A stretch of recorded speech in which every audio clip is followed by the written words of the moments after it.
Hello and welcome to zoology पाठशाला। आज की इस वीडियो में हम बात करेंगे इम्यूनिटी के बारे में। तो जान लेते हैं इम्यूनिटी क्या होती है।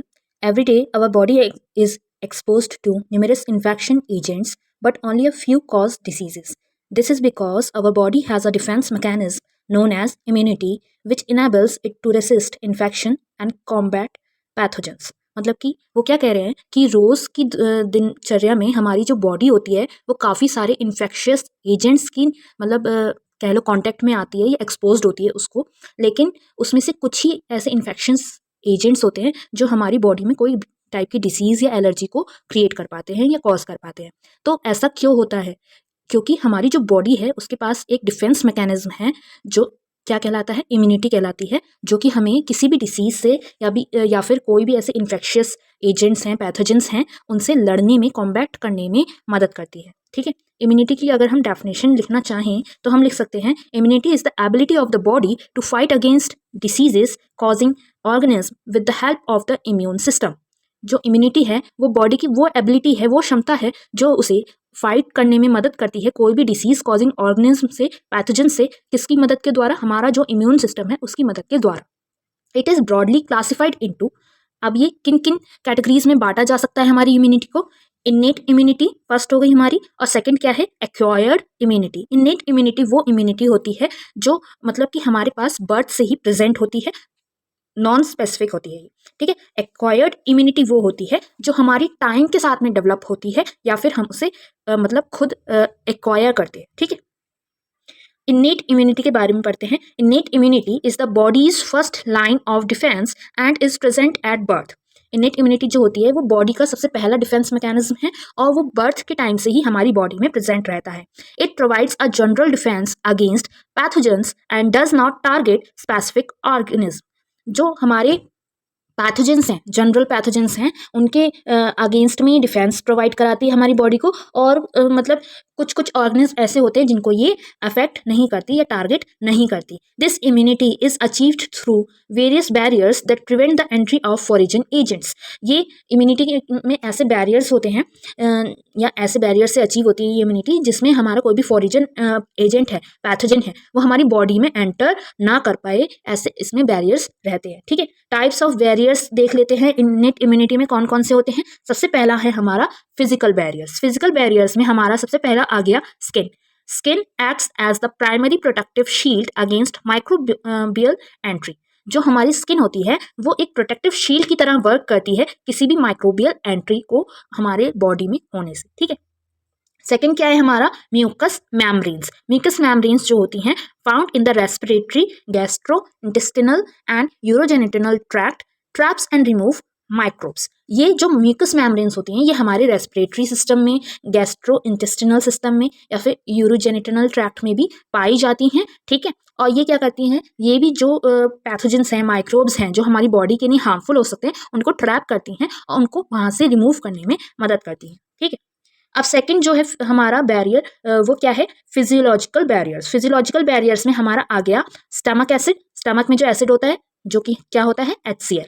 HCl kills most ingested microbes. जो भी हम खाना खा रहे हैं या मान लो जब हम बात कर रहे हैं तो हवा के द्वारा या फूड के द्वारा जो हमारी बॉडी में माइक्रोब्स चले गए हैं तो उनको किल करने में जो HCl है वो हमारी मदद करता है। अब दूसरा क्या है इसमें? Saliva in the mouth. Saliva contains enzyme that destroys pathogens. जो सलाइवा होता है उसमें ऐसे एंजाइम्स पाए जाते हैं जो कि जो पैथोजेंस हैं उनको डिस्ट्रॉय करने में मदद करते हैं। ठीक है। थर्ड क्या है हमारा? Tears from eyes. Tears contains lysosome which breaks down bacterial cell walls. मतलब कि जो हमारा आंखों में हमारा जो परत होती है या मान लो जो हमारे टीयर्स बहते हैं तो उसमें क्या होता है? लाइसोसोम्स होते हैं जो हमारे जो बैक्टीरियल सेल वॉल्स हैं, जो भी आंख पे हमारी गंदगी आ गई है हवा से या किसी भी चीज़ से, उनको ब्रेक डाउन करके वो मतलब कि उनकी सेल वॉल को ब्रेक डाउन करके और टीयर्स की फॉर्म में जो है वो निकल जाते हैं वहाँ से। ठीक है। अब थर्ड क्या है हमारा? सेलुलर बैरियर्स में देखते हैं क्या क्या है। फर्स्ट है हमारा वाइट ब्लड सेल्स, WBCs। अब इसमें वाइट ब्लड सेल्स कौन कौन से टाइप के? न्यूट्रोफिल्स, ठीक है। ये क्या करते हैं, एनगल्फ कर लेंगी और डिस्ट्रॉय कर देंगे पैथोजेंस को, जिसे हम फाइगोसाइटोसिस भी बोलते हैं। और मोनोसाइट्स एंड मैक्रोफेजेस भी होते हैं वाइट ब्लड सेल्स में, जिसमें जो माइक्रोब्स को एनगल्फ करेंगे और जो एंटीजेंस हैं, मतलब कि वाइट ब्लड सेल्स को वो एंटीजेंस जो है मतलब कि भेज देंगे ये माइक्रोब्स को, जिससे कि वहाँ पे वो उनसे लड़ सके लिम्फोसाइट्स, और जो है कि उनको खत्म कर सके। नेचुरल किलर सेल्स भी होते हैं, किल virus infected and cancerous sales. जो भी वायरस इन्फेक्टेड सेल्स होते हैं या कैंसेरियस सेल्स होते हैं, उनको ये किल करने में हमारे मदद करती हैं। अब नेक्स्ट क्या है, साइटोकाइन बैरियर्स। साइटोकाइन बैरियर्स में हमारे इंटरफेरॉन्स आ गए। इंटरफेरॉन्स क्या करते हैं, protein secreted by virus infected cells to prevent the spread of infection to neighbouring cells. अब ये ऐसे प्रोटीन्स हैं जो भी हमारा वायरस इन्फेक्टेड सेल होगा वो इन्हें सिक्रीट करेगा, ठीक है, इंटरफेरॉन्स को। और वो क्या करेगा, ये प्रोटीन जो है हमारे जो वायरस इन्फेक्टेड सेल्स हैं उसका इन्फेक्शन आसपास के सेल्स में ना हो, इस चीज को प्रिवेंट करेगा। नेक्स्ट है हमारी एक्वायर्ड इम्यूनिटी। एक्वायर्ड इम्यूनिटी का देख लेते हैं। Unlike innate immunity, acquired immunity is pathogen specific and develops over time. ये पैथोजन स्पेसिफिक होती है कि जिस टाइप का पैथोजन होगा उसी टाइप का ये रेस्पॉन्स प्रोवाइड कराएगी और उसी से लड़ेगी, ठीक है, और ये डेवलप होती है हमारे टाइम के साथ में। It has the ability to remember previous infections allowing for a stronger response upon re exposure. मतलब कि मान लो आपको ये इस टाइप का इन्फेक्शन या इस टाइप का पैथोजन पहले ही अफेक्ट कर चुका है एक बार, तो ये इम्यूनिटी जो होगी ये उस पैथोजन को याद रखती है, जिससे कि अगर बाद में कभी ये सिमिलर टाइप का पैथोजन आपकी बॉडी में एंटर करे तो इसका रेस्पॉन्स और ज़्यादा स्ट्रॉन्गर वे में वो क्रिएट कर पाए, जिससे लड़ पाए वो उस पैथोजन से, ठीक है ना। अब इसकी कैरेक्टरिस्टिक्स देख लेते हैं। पहला है स्पेसिफिसिटी।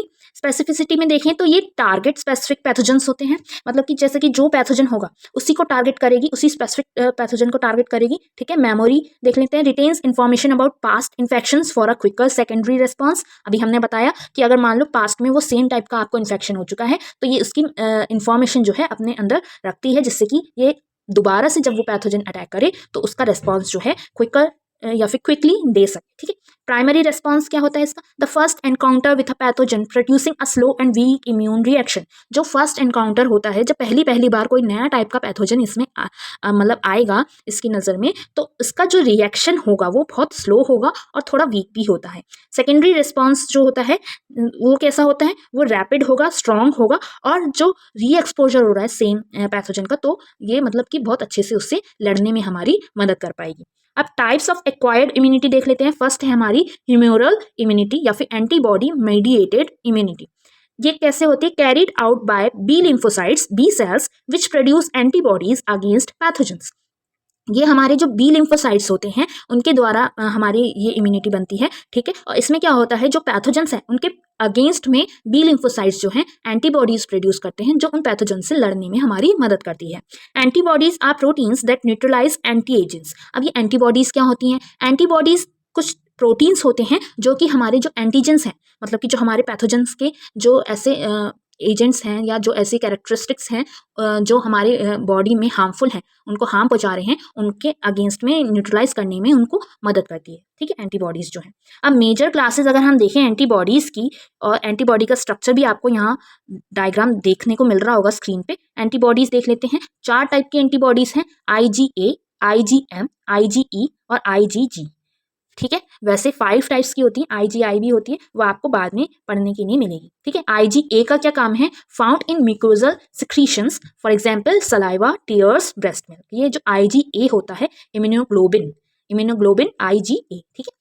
तो ये म्यूकोजल सिक्रीशंस में होता है, जैसे कि हमारा जो भी सलाइवा सिक्रीट हो रहा है या फिर मान लो टीयर्स हैं, ब्रेस्ट मिल्क है, उसमें ये पाया जाता है। IgM क्या करेगा, first antibody produced during an infection. जो इम्यूनोग्लोबिन M है वो पहली एंटीबॉडी होती है जब कोई पैथोजन हमारी बॉडी पे अटैक करता है तो, ठीक है, या कोई इन्फेक्शन हमारी बॉडी में होता है तो। IgE क्या करेगा, इम्यूनोग्लोबिन E क्या करेगा, इन्वॉल्व इन एलर्जिक रिएक्शन। कोई भी टाइप की एलर्जी होगी अगर हमारी बॉडी में तो IgE जो है फॉर्म होगी और वो उससे लड़ने में हमारी मदद करेगी। IgG क्या करेगी, इम्यूनोग्लोबिन G ये क्या करती है, provide long term immunity can cross the placenta to protect the foetus. ये हमें लॉन्ग टर्म इम्यूनिटी प्रोवाइड कराती है, मतलब कि ज़्यादा टाइम तक ये इम्यूनिटी हमारी बॉडी में बनी रहेगी, और ये प्लेसेंटा को भी क्रॉस करके जो फीटस है उसको भी इम्यूनिटी प्रोटेक्ट कराती है या उसको भी प्रोटेक्ट करने में हमारी मदद करती है, ठीक है। अब सेकंड क्या है, सेल मीडिएटेड इम्यूनिटी CMI। ये कैसी होती है? Carried out bye T lymphocytes, T cells which do not produce antibodies but help in immune response. अब ये कहाँ से मेडिएट होगी, कहाँ से कैरी आउट होगी? ये टी लिम्फोसाइट से कैरी आउट होगी, लेकिन इसमें कोई भी एंटीबॉडी नहीं बनती, लेकिन ये इम्यून रिस्पॉन्स क्रिएट करने में मदद करती है। हेल्पर टी सेल्स क्या होते हैं? Activate B cells and other immune cells. ये एक्टिवेट करने का काम करेंगे बी सेल्स को और अदर इम्यून सेल्स को, जिससे कि वो एंटीबॉडीज प्रोड्यूस कर पाए जो कि हमारी कोई भी जो पैथोजन है उनसे लड़ने में मदद करेंगे। ठीक है, अब साइटोटॉक्सिक टी सेल्स क्या होते हैं? ये डिस्ट्रॉय करेंगे कोई भी वायरस इन्फेक्टेड या फिर कैंसरियस सेल्स होते हैं उनको। रेगुलेटरी टी सेल्स क्या होते हैं? ये प्रिवेंट करते हैं हमारा एक्सेस इम्यून रिएक्शन या फिर ऑटो इम्यूनिटी। जो भी मान लो पैथोजन है, अगर वो खत्म हो गया उसके बाद भी मान लो इम्यून रिस्पॉन्स क्रिएट हुए जा रहा है और इम्यून रिस्पॉन्स वर्क करे जा रहा है, तो उससे हो सकता है कि हमारी बॉडी को हार्म हो जाए। तो उसको ये प्रिवेंट करती है कि एक्सेस वे में इम्यून रिस्पॉन्स ना क्रिएट हो। या फिर ऑटो इम्यूनिटी टाइप की एक डिसीज भी होती है, जब उसमें हमारी खुद की इम्यूनिटी जो है हमारे खुद के ही बॉडी में जो ऑर्गन्स हैं या सेल्स हैं उनको खत्म करने लगता है, तो वो चीज़ को भी प्रिवेंट करने में रेगुलेटरी टी सेल्स हमारी मदद करते हैं। अब इंपॉर्टेंस देख लेते हैं ऑर्गन ट्रांसप्लांटेशन में इम्यूनिटी वगैरह का क्या इंपॉर्टेंस है। The immune system differentiates between self and non self. Self और नॉन सेल्फ यहाँ पे क्या कह रहे हैं कि मान लो हमारी बॉडी का जो इम्यून सिस्टम है वो हमारी बॉडी के सारे ऑर्गन, सारे सेल्स का पता रखती है कि ये कौन सा हमारा सेल है या हमारा ऑर्गन है और कौन सा नहीं है। अब हम ऐसा नहीं है कि ऑर्गन ट्रांसप्लांटेशन के टाइम पे जो हमारी बॉडी से मैच ही नहीं हो रहा, जिसका फंक्शनिंग हमारी बॉडी के अकॉर्डिंगली नहीं है, वो ऑर्गन भी हम उसमें लगा दे किसी का भी लेकर के। इसीलिए जो है जो हमें मतलब ऑर्गन ट्रांसप्लांटेशन के समय पे जो डोनर होता है उसको मतलब टेस्ट वगैरह करके पूरा उसके बाद ही ऑर्गन ट्रांसप्लांटेशन प्रोसेस किया जाता है। Graft rejection occurs when the immune system attacks transplanted organs. अब क्या होता है, एक ऐसा भी रिएक्शन होता है जिसे हम ग्राफ्ट रिएक्शन बोलते हैं कि हमने ऑर्गन ट्रांसप्लांट जो किया है, ठीक है, हमारी बॉडी का इम्यून सिस्टम उसको एक्सेप्ट ना करे और उसको अटैक करने लग जाए, तो उससे भी हमारी बॉडी को हार्म होगा। जो हमने ऑर्गन ट्रांसप्लांटेशन कराया है वो वर्क नहीं करेगा properly. Tissue and blood groups matching is required before transplantation. जो हमारे उस ऑर्गन के टिश्यूज हैं वो हमारी बॉडी ऑर्गन्स के टिश्यूज से, और जो ब्लड ग्रुप है वो मैच होना चाहिए ट्रांसप्लांटेशन से पहले, जिससे कि इम्यून सिस्टम जो है उसको ये ही समझे कि वो हमारी बॉडी का ही ऑर्गन है। Patients must take immunosuppressant drugs to prevent reaction. Patients जो हैं उनको इम्यूनोसप्रेसेंट ड्रग्स जो हैं वो प्रोवाइड कराए जाते हैं, जिससे कि इम्यून रिजेक्शन जो है वो ना हो। ठीक है, अब देखते हैं active and passive immunity. Active immunity क्या होती है? Developed when the immune system produces its own antibodies after exposure to antigens. ये तब डेवलप होती है जब इम्यून सिस्टम जो है अपनी खुद की एंटीबॉडीज बनाए, जो भी एंटीजेंस उसकी बॉडी में आए हैं, मतलब उस बॉडी में एंटर किए हैं उनके अगेंस्ट में। ठीक है, provide long term immunity but takes time to develop. ये लॉन्ग टर्म इम्यूनिटी होती है, लेकिन टाइम लेती है, इसको मतलब डेवलप होने में टाइम लगता है। मतलब जो इम्यूनिटी प्रोवाइड करेगी वो तो लंबे समय तक के नहीं होगी, लेकिन इसको बनने में भी टाइम लगेगा। अगर हम इसके एग्जांपल्स देखें तो इम्यूनाइजेशन थ्रू वैक्सीन्स जो हम लेते हैं उनसे जो हमें इम्यूनिटी प्रोवाइड होती है, या फिर natural infection where the body fights the disease and develops memory cells. या फिर कोई भी नेचुरल इन्फेक्शन जो हुआ जिसमें हमारी बॉडी ने उस डिसीज से लड़ा और उसके मतलब मेमोरी सेल्स बना लिए, जिससे कि उसकी मेमोरी में वो इन्फॉर्मेशन फीड हो जाए कि ये पैथोजन पहले भी हमारी बॉडी में या ये एंटीजन पहले भी हमारी बॉडी में आ चुका है। पैसिव इम्यूनिटी क्या होती है? Provided when readymade antibodies are given to an individual. ये पैसिव इम्यूनिटी है, मतलब कि इसे हम बॉडी में इंजेक्ट कर रहे हैं या ये हमें दी जा रही है। ठीक है, रेडीमेड है, ये बाहर से बनी बनाई इम्यूनिटी हमने अपनी बॉडी में इंजेक्ट करी, दे दी बॉडी को। ठीक है, offers immediate protection but is short lived. अब ये क्या करेगी? ये हमें प्रोटेक्शन तो इमीडिएटली प्रोवाइड करा देगी, लेकिन इसका जो टाइम पीरियड होगा, ये जो इम्यूनिटी प्रोवाइड करने का जो टाइम होगा वो शॉर्ट लिव्ड होगा, कुछ कम समय के लिए ही ये इम्यूनिटी प्रोवाइड करेगी हमें। एग्जाम्पल्स अगर हम देखें तो antibodies passed from mother to baby through the placenta, IgG।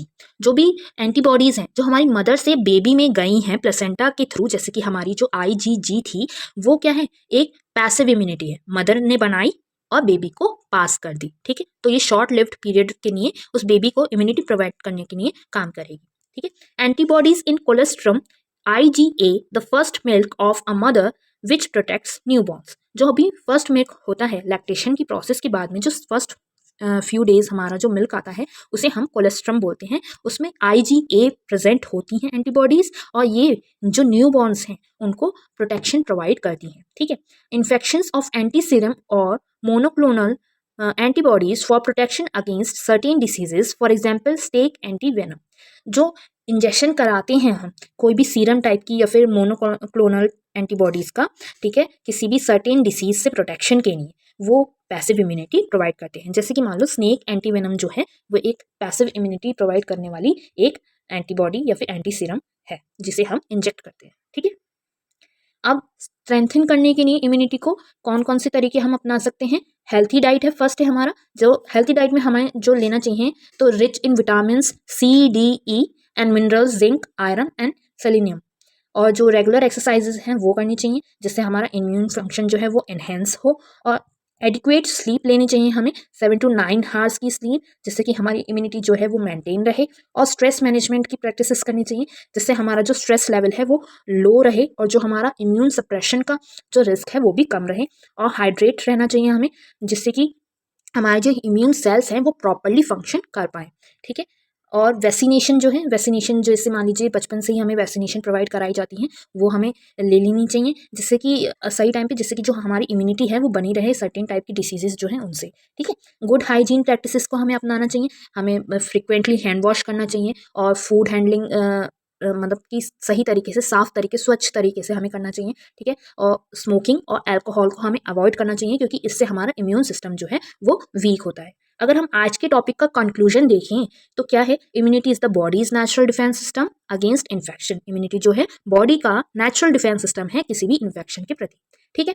While innate immunity provides immediate non specific protection, acquired immunity offers long term specific responses. Innate immunity जो होती है वो नॉन स्पेसिफिक होती है, मतलब कि उसको टारगेट नहीं पता, वो बस इम्यूनिटी प्रोवाइड कर रही है, ठीक है। एक्वायर्ड इम्यूनिटी क्या होगी, लेकिन उसी में वो टारगेट ओरिएंटेड है और लॉन्ग टर्म के लिए हमारे पास रहती है, ठीक है। स्ट्रेंथनिंग इम्यूनिटी जो है हम एक हेल्दी लाइफस्टाइल से या वैक्सीनेशन से हम कर सकते हैं अपनी इम्यूनिटी को स्ट्रेंथन, और जिससे कि हमारा जो डिसीज़ है उससे हम अपनी बॉडी को बचा पाएँ और अपना वेलबींग जो है अच्छा रख पाएँ, ठीक है। जैसे अभी कोविड-19 के टाइम पे हमारी इम्यूनिटी बहुत वीक हो गई थी, तो उसकी वजह से हमें जो वैक्सीनेशन प्रोवाइड्स हुई उससे हमें क्या हुआ, पैसिव इम्यूनिटी मिली और वो कोविड-19 से हमारी लड़ने में उसने हमारी मदद करी। तो ऐसे ही हम अगर इम्यूनिटी बढ़ाना चाहें तो हमें हेल्दी लाइफस्टाइल और ये स्मोकिंग और अल्कोहल चीज़ें वगैरह इनसे दूर रहना चाहिए और स्ट्रेस मैनेजमेंट करना चाहिए और सेफ़ और हेल्दी लाइफस्टाइल जीना चाहिए, एक्सरसाइजेस वगैरह करनी चाहिए। ये था हमारा आज का टॉपिक इम्यूनिटी। अगर आपको ऐसे ही और टॉपिक्स के बारे में पढ़ना है तो आप मेरी चैनल पे पड़ी हुई वीडियोस को देख सकते हैं और न्यू टॉपिक भी मैं आपके लिए लाती रहूँगी। आपको अगर किसी भी टॉपिक पे नोट चाहिए या फिर आपको इस टॉपिक्स के नोट्स चाहिए जो मैंने वीडियोस ऑलरेडी डाल दी हैं, तो आप मुझे कमेंट करके बता सकते हैं। और आगे की वीडियोस के लिए please stay tuned and please like share and subscribe my channel अगर आपको मेरा पढ़ाना अच्छा लगा हो तो। Thank you, bye.